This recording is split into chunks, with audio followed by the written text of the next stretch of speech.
वो दिन 16th of March 2021 I can never forget in my life. That was the worst day of my life. Cancer है वो मेरे colon से liver के बहुत सारे रीजन में, बहुत सारे सेक्शंस में फैल चुका है. वहां से मेरी ब्रेस्ट में फैल चुका है और ब्लड के थ्रू किसी भी ऑर्गन पर कभी भी अटैक कर सकता है.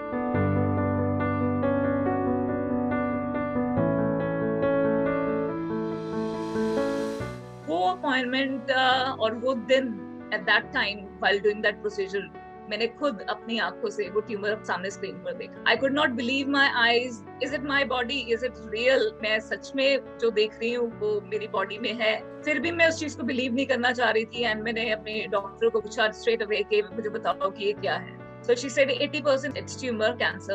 जब उन्होंने बायोप्सी ली it was almost clear cancer है. बट मेरे लिए वो मोमेंट एक फ्रोजन मोमेंट था. मुझे समझ में नहीं आ रहा था मैं क्या करूं.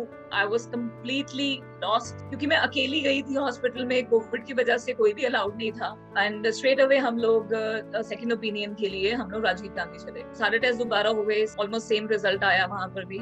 वहां पर उन्होंने बोला कि सर्जरी नहीं हो सकती, बहुत ज्यादा स्प्रेड है. कैंसर है वो मेरे कोलन से लीवर के बहुत सारे रीजन में, बहुत सारे सेक्शंस में फैल चुका है.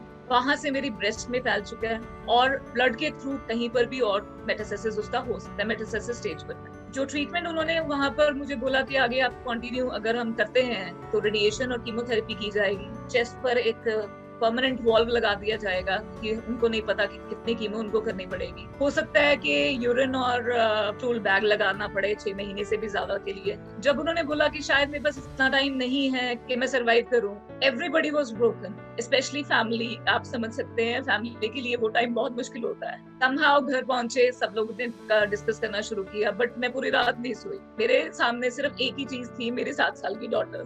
मैं अगर हॉस्पिटल के अंदर 2 महीने में मर जाऊंगी, मैं उसके साथ कोई टाइम स्पेंड नहीं कर पाऊंगी. But then next day I decided नहीं, मुझे कीमो नहीं करवानी है and I will go for some other alternatives.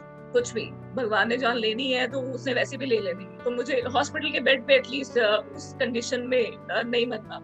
Then we started searching for other options. Alternative options की अगर मैं बात करूँ, इंडिया में भंडार है.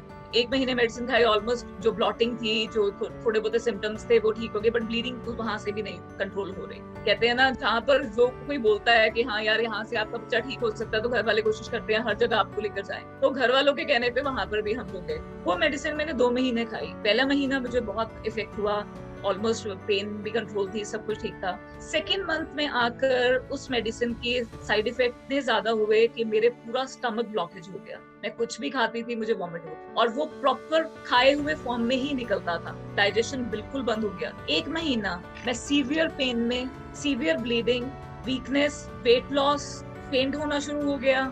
एक्सट्रीम पेन, आप सोच भी नहीं सकते. जैसे बिना पानी के मछली तड़पती है, मैं उस तरीके पेन में तड़पती थी.